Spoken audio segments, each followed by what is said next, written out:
عالم اسلام کے خلاف صفوی جارحیت کی تاریخ۔ ایران کو لہو میں رنگنے والا سفاک ترین انسان اسماعیل صفوی جب تبریز میں داخل ہوا تو سنی اکثریت کے اس شہر میں اس نے بزور شمشیر تبدیلی مذہب کا نعرہ لگایا۔ زبردستی تبدیل مذہب کے منصوبے پر عمل کرتے ہوئے اسماعیل صفوی کی شیعہ فوجوں نے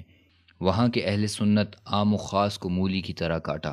تبریز میں 20,000 سے زائد اہل سنت مسلمانوں کو سنی ہونے کی وجہ سے قتل کیا۔ اس پر بس نہیں کیا بلکہ آذربائیجان، عراق اور ایران کے جس شہر میں بھی اسماعیل صفوی داخل ہوا تو اس نے تلوار کا بے دریغ استعمال کرتے ہوئے اہل سنت مسلمانوں کا قتل عام کیا، مدارس و مساجد کو تباہ کیا، اہل سنت کے کتب خانوں کو جلایا، علماء و صلحاء کا بدترین استحصال کیا، یہاں تک کہ اس کے زیر قبضہ علاقوں کے تمام علماء یا تو قتل کر دیے گئے یا پھر جان بچا کر وہاں سے نکل پڑے۔ اسماعیل صفوی اور اس کی شیعہ صفوی آرمی نے ظلم کی تمام حدوں کو پار کرتے ہوئے اہل سنت علماء کے جسموں کو مسلح کیا، عراق میں دفن علماء کی قبروں کو اکھاڑا اور صحابہ کرام کی آل اولاد، خاص کر خالد بن ولید رضی اللہ تعالی عنہ کی آل اولاد اور ان کی طرف منسوب مسلمانوں کا بے دریغ قتل عام کیا۔ اپنے زیر قبضہ علاقوں میں مسلمانوں کی بیخ کنی کی اور اس کے بعد اسماعیل صفوی نے خلافت عثمانیہ کی سرحدات کے ساتھ چھیڑ خانی شروع کی، جس پر عثمانی خلیفہ سلطان سلیم نے سخت نوٹس لیا۔ سلطان سلیم نے اپنے وزراء، علماء اور مشیروں کا ایک خاص اجلاس بلایا جس میں صفوی زندیقوں کے خلاف فیصلہ کن کارروائی پر غور ہوا۔ آخرکار یہ فیصلہ ہوا کہ مسلمان جب بھی یورپی ملکوں کے ساتھ برسر پیکار ہوتے ہیں پیچھے سے صفوی مسلمانوں پر حملہ آور ہو جاتے ہیں اور اس طرح مسلمانوں کو پسپائی اختیار کرنا پڑ جاتی ہے۔ اس لیے لازمی ہے کہ مسلمانوں کا ایک لشکر جرار صفوی سلطنت کی طرف روانہ کیا جائے جو ان کے دانت کھٹے کرے۔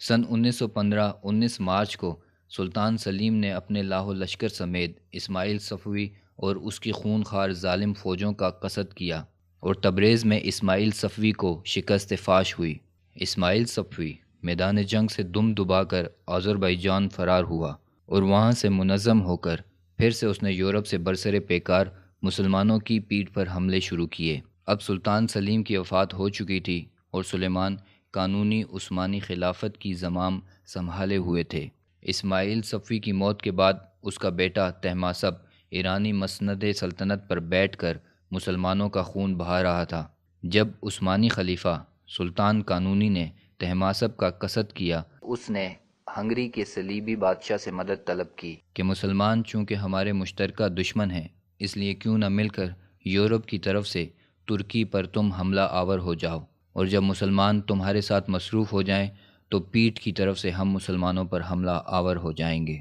اور یوں ان کا قصہ تمام ہو جائے گا۔ لیکن سلیمان قانونی نے بہادری دکھاتے ہوئے صفوی سلطنت کے ساتھ ساتھ صلیبی یورپ کو بھی دھول چٹائی اور میدان کارزار میں دونوں کو شکست سے دوچار کیا۔ آج کے سیاسی منظر نامے کو اگر دیکھا جائے تو 16ویں صدی کے اس سیاسی منظر نامے سے کچھ مختلف نہیں، جس میں مسلمانوں کی خلافت کے مقابلے میں صفوی اور صلیبی مشترکہ مفادات کے حصول کے لیے متحد ہو گئے۔ ایک طرف سے صلیبی افواج بحر و بر کے راستے سے عثمانی خلافت کی فوجوں سے ٹکرا رہے تھے، جبکہ دوسری جانب خلافت کی افواج ایران کی صفوی افواج سے برسر پیکار تھیں۔ آج بھی یہی صورتحال ہے۔ شام میں اسماعیل صفوی کے نقش قدم پر چلنے والی شیعہ فورسز ولایت فقیہ کے پرچم تلے مسلمانوں کا خون بہا رہے ہیں، لیکن اب کی بار ان کے ساتھ امریکہ و یورپ بھی اس مکروہ کھیل میں شریک ہیں اور روزمرہ کی بنیادوں پر مسلمانوں کا بے تحاشا خون بہہ رہا ہے۔